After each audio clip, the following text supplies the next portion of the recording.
Look at that forecast in just about 10 minutes. Riley, thank you. Trash has been piling up at the ends of driveways across Columbia County. Over the last few weeks, we've seen emails from several of you about your trash not being picked up. All the complaints from customers of Meridian Waste. Some people say the last time their trash was picked up was the week before Christmas, and since then, it's just been piling up. It's horrendous. Everyone on the street that has Meridian, which there's several of us that do, we have bags stacked upon bags upon bags. When it's going to be picked up. That's all we want. We want our trash picked up. We pay our bills. Now, we did reach out to Meridian Waste, and we're told they diverted all their Augusta area trash services to another trash company, but customers say they have no idea. We're going to have more on what all this means for those piles of trash ahead on News 12 at 6 o'clock. Tomorrow is the very first meeting. Richmond County deputies need your help finding this missing woman. Leanne Sweat has been missing since Saturday afternoon. Deputies believe she is endangered. The 39-year-old was last seen at the intersection of Gordon Highway and Oliver Road around 4:30 Saturday. She was wearing a gray nightshirt. If you have any information about where she might be, call the Richmond County Sheriff's Office. A teenager is dead after a shooting at a Georgia Walmart. That shooting happened last night in Forsyth around 6 o'clock. According to a news release, it started as an argument between two 17-year-olds in the produce section. That argument then turned violent in the frozen food section, and one of the teenagers was shot several times.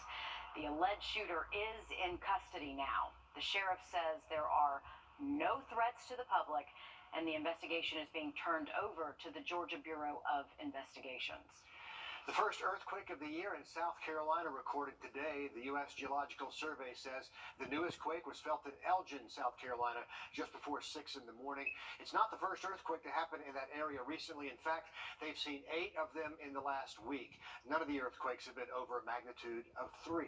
A West Michigan family who was part of the group of missionaries kidnapped was welcomed home by their community. Finally, the woman and her 5 children were among the 17 missionaries kidnapped by a Haitian gang back in October. The family met with their community for a luncheon and prayer service. They were greeted with tight hugs and food, and the family's minister described reuniting with the kidnapped members. Sit and relax, enjoy one another's company, and so young people were very busy listening to the tales from Haiti, and I was listening too. The father of the family said he is thankful he and his family got the chance to meet some of the people who were praying for them through this entire ordeal. Thousands of passengers still trying to get back home after the holidays because of COVID and weather delays. Yesterday, more than 2,700 flights were canceled, more than 9,000 delayed, similar to how things looked on Saturday for travelers. The travel chaos comes as the industry struggles with staffing shortages brought on by increasing COVID infections, including all those ground crews dealing with a mountain of luggage. In fairness to the airlines, they've had a spate of bad weather, which creates its own set of problems. They've had COVID, which is randomly affecting all of their workers, including pilots, flight attendants, and others. Airlines like JetBlue are canceling flights for the next couple of weeks to help ease some of that pressure. Fans are still mourning Betty White's death over the weekend, and now there's a documentary set to hit select theaters about her life. The film is called Betty White, A Celebration, a tribute to celebrate what would have been her 100th birthday. It will include her final interview and some of her classic moments from many of her TV appearances, including, of course, The Golden Girls. It will also feature tributes from some of her famous friends. Well, it may be getting that time to take down the Christmas tree, and one group has a unique way to get rid of it this year. We'll check that out when we come back. First at 5. Riley? Well, the system that brought all the wind early this morning moving out, and we are ushering in some much cooler air the next couple of days. Full forecast just after the break. With multiple locations convenient to you, just let the butler do it. All right, check this out. We don't see a lot of snow in the south, but some wintry weather hit northern Alabama overnight. Heavy snow is laying on car tops and busy highways. Forecasters are calling for 2 to 3 inches of snow. The winter storm comes just a day after record high temperatures and tornado watches move through the region. A rare snowstorm down south, and guess what? Getting around Washington, D.C. is hard on a good day. Today is not a good day. We've been watching some live pictures out of Washington as we look at a beautiful shot of the nation's capital, but they have a layer of snow and maybe some ice on the ground that is really snarling traffic. Those interstates, Riley, have been sort of not stop and go, but mostly stopped this afternoon as those travelers try to navigate their way around stall tractor trailers sitting right in the middle of an interstate. So kind of messy up around that part of the D.C. area. It really is. I mean, we're looking at widespread seas, and then for the weekend, another front moves on Sunday. That'll bring us opportunity at least for a few scattered showers. Feeling a little more like January. Riley, thank you. It's time to recycle the Christmas tree, and some kids in California have found a way to do it by combining their love of animals and recycling. As John Ramos reports, their efforts are paying off. The Independence 4-H Club in Sonoma County enjoys doing community service projects, but lately their funding has been squashed by the pandemic. Most of our fundraisers, because of COVID, had to be canceled, so we were running a little low on funds, and so we came up with this idea. The idea was to collect people's old Christmas trees, which Clay McDonnell and his younger brother Leo were doing this afternoon. But it's what they're doing with the old trees that has captured the community's attention. To their own surprise, the 4-H kids have found another group of kids who are happy to take the trees off their hands. Yesterday when I was carrying it out, they started biting on it while I was still carrying it, and I was like, because they really like it. It turns out goats don't just like Christmas trees, they flat out love them. And they're actually pretty good for the animals. Who would have thought? Who has even gone to Google, searched up, do goats like Christmas trees? Who searches that up? Of course, it was handy that the club's leader just happens to own a small goat farm in Santa Rosa. So the 4-H'ers have struck gold, collecting almost 100 trees in this first weekend alone, with a $15 to $20 donation on each. It's rapidly becoming their most successful fundraiser ever, and one of the club's moms thinks the experience is teaching her kids to be creative and resilient. One of the mottos of 4-H is to make the best better, and so looking at taking a situation like having at this time where we all have these Christmas trees, and to be able to recycle them while feeding animals at the same time is just totally in line with the 4-H thoughts, yeah. That is a great business model right there for those young people. The group plans to give the remaining trees to other goat farms around that part of California. What a great idea. Really And is. fun, too. If I donated my tree to them, I'd want to watch the goats eat it. Yeah. All right, now that the blaze is out, the investigation can begin into the destructive wildfire in Colorado. We'll talk about that coming up. The live conversation. Humans have infected wild deer with COVID-19 in a handful of U.S. states. Now, that's according to a new peer-reviewed study from Ohio State University. Scientists took samples from white-tailed deer in Ohio, and a third of them had active or recent infections. No cases of COVID spread from deer to humans, but they say it's possible. Scientists do say it is not of any concern, though. It is unclear how the deer are becoming infected or whether the virus will persist in the species. Wastewater samples from around the country show a surge in COVID infections. BioBot Analytics says levels are higher now than at any previous point of the pandemic. Specifically, cases rising in parts of California, Colorado, and North Carolina. Now, this may seem unusual, but experts at Johns Hopkins and Yale say testing wastewater is a pretty good indicator of what we can expect to see. This is an aerial view of damage from the wildfires in Colorado behind me. Take a good look. More than 1,000 buildings and homes were damaged. Right now, 2 people are still missing, and those people are now presumed dead. A foot of snow came in the form of relief for the firefighters, so that was at least a silver lining in all of this. Investigators are still trying to figure out how the Marshall Fire in Colorado started in the first place. They spent Sunday looking through what is believed to be where it started, though. Initial reports of the fire were from people who said they saw down power lines, but after further investigation, they didn't find any. They did find down communication lines, though, that were likely mistaken for power lines. But according to county officials, those could not start a fire. certainly not going to speculate. There's a lot at stake here, okay? But something ignited the fire in that wind on a red flag day, and our job and responsibility and our quest is to determine what started that fire, what ignited it. And I don't have a definitive or final answer for you yet, and I don't want to go down rabbit holes as far as speculation. The fire is considered the most devastating fire in Colorado history. President Biden beginning the new year. Thanks a lot, Riley. See you then. To boost or not to boost? That's a question parents have to face now that COVID boosters will soon be available for more kids. Today, the FDA approving them for children 12 to 15 years old. And as our Celeste Springer reports, it comes at a time where even though cases are going up, severe illnesses are still low among kids.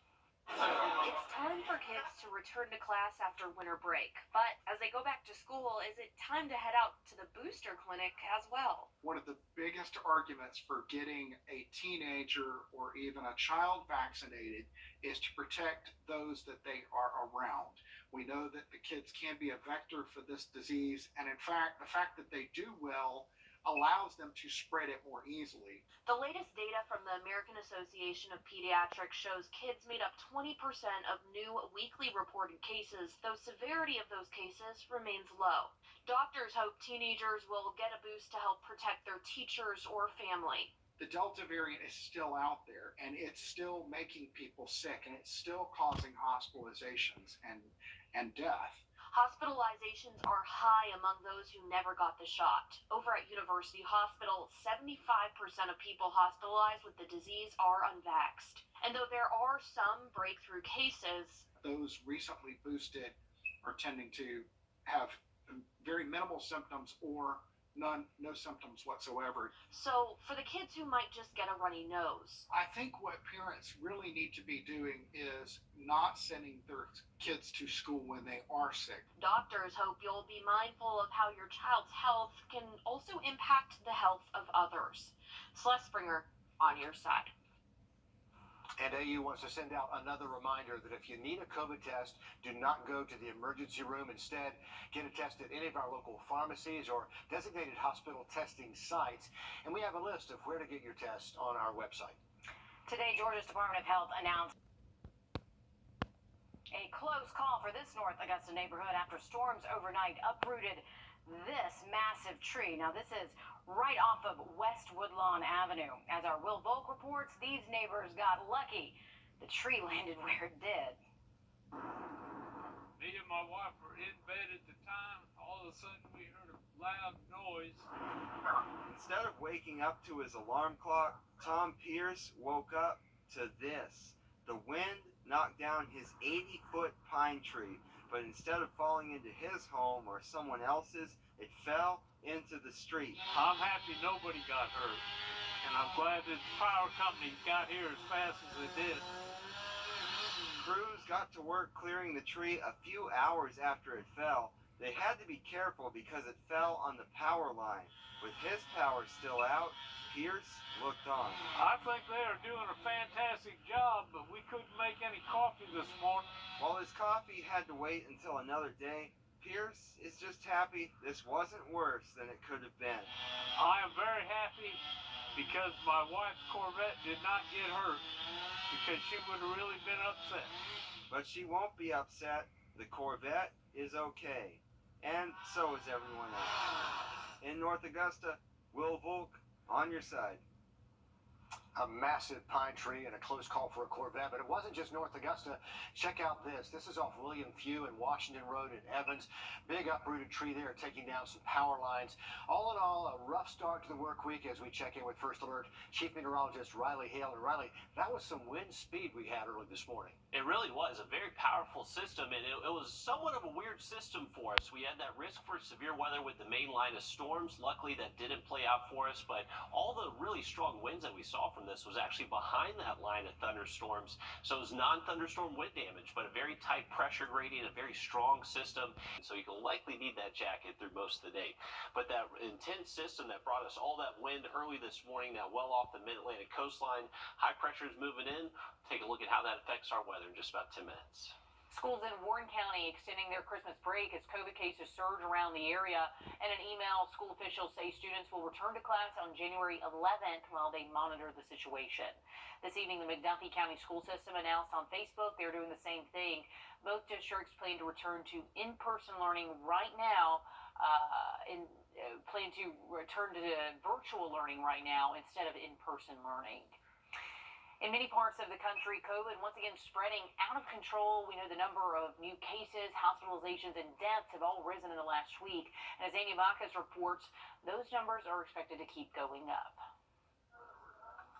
The Omicron variant continues to drive a spike in COVID-19 cases across the U.S. We're not in a good place. I'm going to be really honest with you. This is the winter surge we predicted. New York is one of several states dealing with a surge of new infections. These numbers are rather shocking that when you think about where we are, but as we have to remind everyone, this is not the first strain of COVID-19. It is not the Delta variant. The outbreak has turned traveling into a nightmare.